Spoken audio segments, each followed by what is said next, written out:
यदि आप एक आईआईटी जेई एस्पिरेंट हैं और आपका सपना है कि आपको एक आईआईटी के माध्यम से इंजीनियर बन करके देश दुनिया को और अपने निजी जीवन को आगे बढ़ाना है, तो उसके लिए ज़रूरी है कि आपकी केमिस्ट्री के साथ में केमिस्ट्री बैठे, और उसमें भी इनऑर्गेनिक एक ऐसा टॉपिक है जो सबके लिए बड़ा मुश्किल काम होता है कि केमिस्ट्री में इनऑर्गेनिक यदि ढंग से कवर हो गया तो फिर कोई दिक्कत नहीं आने वाली है, फिर अपन आईआईटी क्रैक कर ही लेंगे। आज मेरे साथ में टीकेडी सर हैं और वो इनऑर्गेनिक के उन पहलुओं पर नजर डालने वाले हैं, उन पहलुओं को खोल करके सूत्र के रूप में आपके सामने रखने वाले हैं, जिनके माध्यम से उस मुश्किल गुत्थी को भी आप आसानी से सुलझा सकते हैं। तो आइए टीकेडी सर से सुनते हैं कि इनऑर्गेनिक को आपको कैसे डील करना चाहिए। देखिए विष्णु जी, अगर अपन इस बात को थोड़ा सा अपन मतलब डिटेल से हल्का सा ले लें, क्योंकि जैसे अभी एग्ज़ाम भी होने वाले हैं बच्चों के, और इनऑर्गेनिक जैसे ओवरऑल अगर अपन बात करें, जैसे कि जो टॉपिक हम डील कर रहे हैं इनऑर्गेनिक, अगर बच्चा उसमें कंफर्ट जोन में रहना चाहता है तो वो क्या स्ट्रेटजी फॉलो करे स्टार्टिंग से, ताकि मतलब उसे थ्रू आउट मतलब दिक्कत नहीं हो और एक कंफर्ट जोन में रहे। जैसे वैसे हम आईआईटी वाले बच्चों को पढ़ाते हैं, लेकिन जैसे नीट वाले बच्चों के लिए भी सेम मतलब उसमें मतलब बेनिफिशियल है ये बात। देखिए सब जैसे इनऑर्गेनिक में क्या है कि जैसे ठीक है रटने वाला है, लेकिन ऐसा कुछ नहीं है। अगर बच्चा स्टार्टिंग से कॉन्सेप्चुअल वे में जाता है तो उसको अच्छे से गैदरिंग कर सकता है। तो देखिए सबसे पहले तो क्या होता है कि जैसे हम बच्चों को पीरियोडिक क्लासिफिकेशन से स्टार्ट करते हैं। तो मैं बच्चों को सजेस्ट करना चाहूँगा, जो भी ऑडियंस, जो भी स्टूडेंट ये वीडियो देख रहे हैं एक्चुअली, जो भी स्टूडेंट जैसे इनऑर्गेनिक में डिफ़िकल्टी फील करते हैं या फिर जो चाहते हैं कि भाई इनऑर्गेनिक में हमें कंफर्ट जोन में रहना है या आईआईटी में किस तरह से हम इनऑर्गेनिक को डील करें बेसिकली, तो एक स्ट्रैटेजी अगर आप फॉलो करते हैं तो निश्चित रूप से आपको वहाँ पर बेनिफिट मिलने वाला है। देखिए स्टार्टिंग अगर हम करें तो जैसे आप सबसे पहले तो ये एंश्योर करें कि आप जब पीरियोडिक क्लासिफिकेशन आप पढ़ रहे हैं तो जैसे इलेक्ट्रॉनिक कॉन्फ़िगरेशंस आपको बहुत अच्छे से आने चाहिए वहाँ पर, है ना। आपको long form of periodic table में जो एलिमेंट्स हैं उनकी पोजीशंस पता होनी चाहिए, क्योंकि कई बार क्या होता है कि एग्ज़ाम में जैसे हायर एलिमेंट आते हैं तो उनके एटॉमिक नंबर वो दे देता है ना, कई बार नहीं भी देता है। तो ऐसे केस में अगर आपको पोजीशन पता नहीं होगी तो दिक्कत होगी। बेस आप मान के चलें, जैसे फिर पीरियोडिक टेबल आप स्टार्ट करते हैं तो पीरियोडिक टेबल में जैसे आप कमांड करें, जैसे साइज़ है, इलेक्ट्रोनेगेटिविटी है, या फिर इलेक्ट्रॉन एफिनिटी है, या आयोनाइजेशन एनर्जीज़ के जो ऑर्डर है उसमें भी जो डिफरेंट जो एक्सेप्शनल ऑर्डर हैं उनकी आप एक लिस्ट बना के रखें अपने पास, ताकि आपको डिफ़िकल्टी फील ना हो। ठीक है। देखिए उसके बाद फिर बॉन्डिंग की हम बात करते हैं, केमिकल बॉन्डिंग। तो केमिकल बॉन्डिंग आप ये मान के चलिए विष्णु जी की इनऑर्गेनिक की एक जो बोलते हैं ना नींव आप मान के चलिए। तो जैसे पीरियोडिक क्लासिफिकेशन और केमिकल बॉन्डिंग ये आप एक बेस मान लीजिए, और जब तक आपको बेस अगर आपका मजबूत होगा तो काम नहीं बनेगा।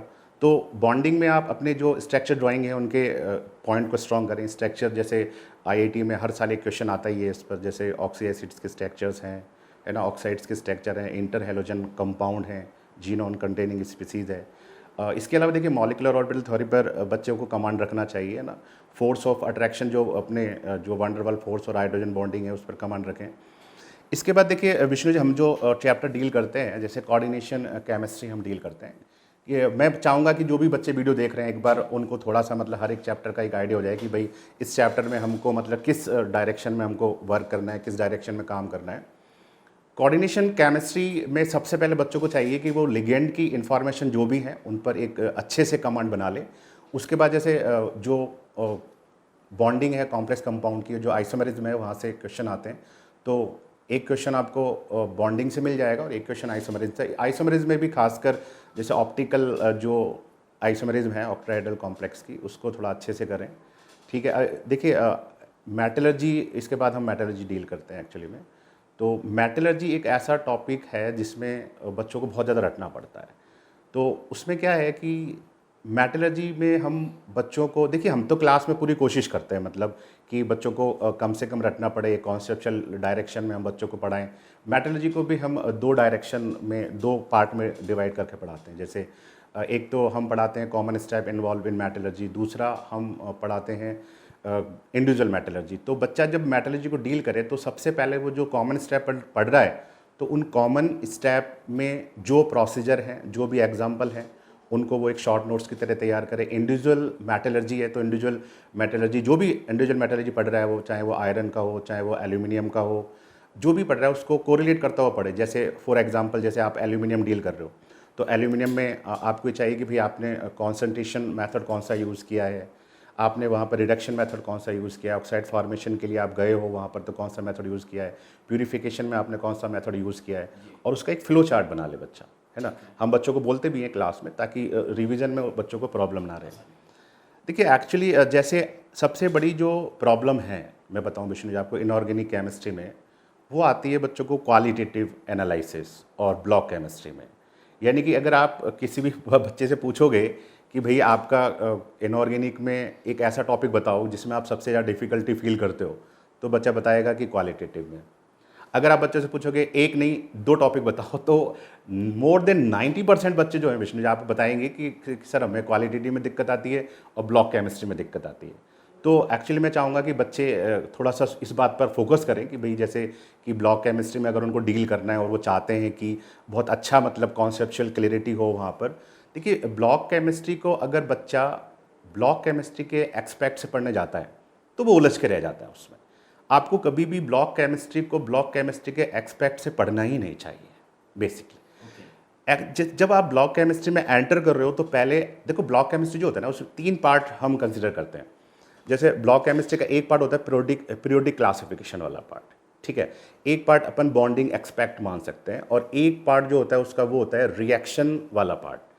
अब जैसे हम बच्चों को क्या करते हैं कि जब स्टार्टिंग में हमारे दिमाग में रहता है कि यार बच्चों को वहाँ डिफिकल्टी फील होती है, यानी जब पहले दिन से ही हम बच्चों को पढ़ाने लगते हैं तो हमें पता रहता है कि यार लास्ट डे हमें फिनिश करना है जिस टॉपिक पे, तो उसमें हम क्या बेस बच्चे का तैयार करें ताकि आगे उनको प्रॉब्लम फील ना हो। तो वो वाला पार्ट जो होता है हम पीरियोडिक क्लासिफिकेशन में क्लियर कर देते हैं। दूसरा एक्सपेक्ट जो होता है बॉन्डिंग वाला, कि हर बच्चे को हर एक चीज़ का स्ट्रक्चर ड्रॉ करना आना चाहिए, बॉन्डिंग में हम उसको कंप्लीट कर देते हैं, तो वहाँ पर भी बच्चे को प्रॉब्लम नहीं आएगी। फिर एक जो सबसे डिफिकल्ट पार्ट बढ़ता है रिएक्शन वाला, इनऑर्गेनिक रिएक्शन।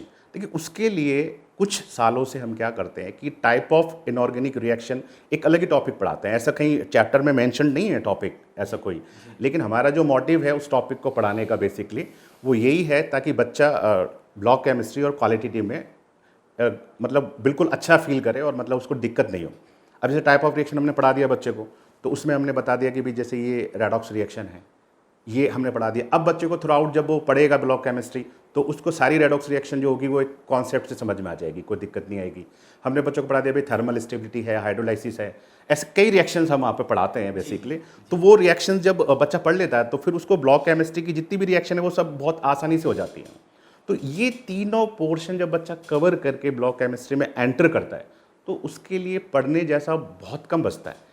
अब बच्चा मतलब अगर मान लो इन तीनों पर काम नहीं करा अच्छे से बच्चा ना, और बच्चा सोचता है यार चलो मैं ब्लॉक केमिस्ट्री उठा के पढ़ लेता हूँ, तो इतना बड़ा टॉपिक हो जाता है कि बच्चा घबरा जाता है उससे। वो क्या करेगा, रटने की कोशिश करेगा, और इतना सारा चीज़ आप रट नहीं सकते उसको एक साथ मतलब बहुत डिफिकल्टी फील होती है उसमें।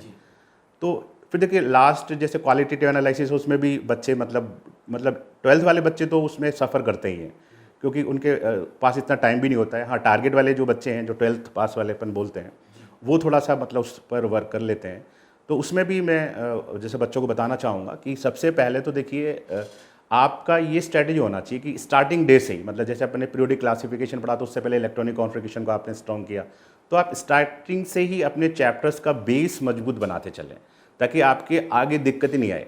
मतलब हम बच्चों को स्टार्टिंग से जब पढ़ाते हैं तो लास्ट में जब हम क्वालिटेटिव पर आते हैं तो क्वालिटेटिव ऐसा लगता है बच्चों को बहुत मतलब लेकिन हमें बिल्कुल नहीं लगता, क्योंकि हम बच्चों को, हमारे जो बच्चे होते हैं उनको हम स्टार्टिंग से वो बेस बनाते हुए चलते हैं ताकि उनको वहाँ पर वो बहुत ईजी लगने लगता है।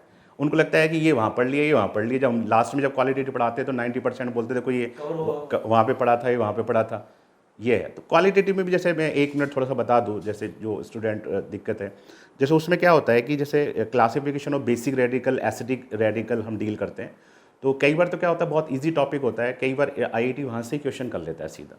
तो बच्चों को अगर ये चाहते हैं कि बच्चे की, देखो मिनिमम आपको पढ़ना है क्वालिटेटिव में, तो आप एसिडिक रेडिकल, बेसिक रेडिकल का क्लासिफिकेशन आप अच्छे से कर लें। कई बार IIT वहीं से क्वेश्चन कर लेता है, ठीक है। इसके अलावा जैसे वहाँ पर कुछ स्पेसिफिक टेस्ट होते हैं, जैसे नाइट्राइड के लिए हम brown ring test, chromyl chloride test for chloride, हम ऐसे एक लिस्ट बनवा के करवाते हैं बच्चों को, तो बच्चा वो अच्छे से कर लेता है, तो उनको वहाँ पर डिफ़िकल्टी फील नहीं होती है।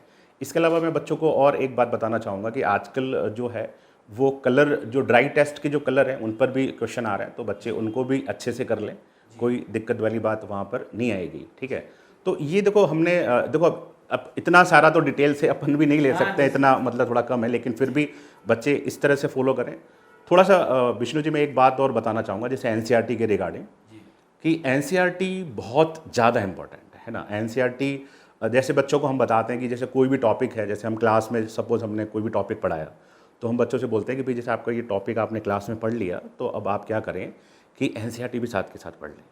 और इवन जैसे मैं तो क्या करता हूँ कि बच्चों को कुछ पेज छुड़वा देता हूँ लास्ट में, जैसे चैप्टर मेरा खत्म हुआ तो कुछ पेज छुड़वा दिया, मैंने कहा भाई देखो इसमें आपको क्या करना है कि एनसीईआरटी को पढ़ना है और उसके जो भी एक्स्ट्रा पॉइंट्स आपको लगते हैं उनको डिक्टेट करना है, ताकि आपको एग्जामिनेशन टाइम में अलग अलग वहाँ पर देखने की ज़रूरत ना हो।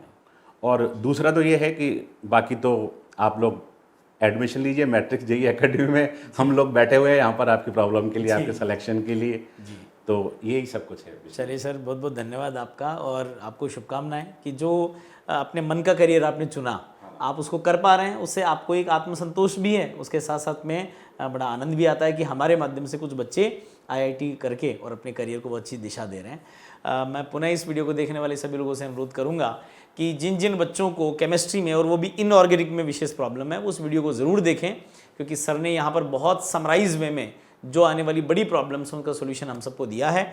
और अनुरोध है कि आपको यदि आईआईटी करना है, आपको यदि आईआईटी में पहुँचना है, आपको जेईई क्लियर करना है, तो बेझिझक आप मैट्रिक्स की समर्थ टीम के साथ में आइए। उनके एक आधार स्तंभ टीकेडी सर के साथ आज हमने बातचीत करी। आप सबका बहुत बहुत धन्यवाद।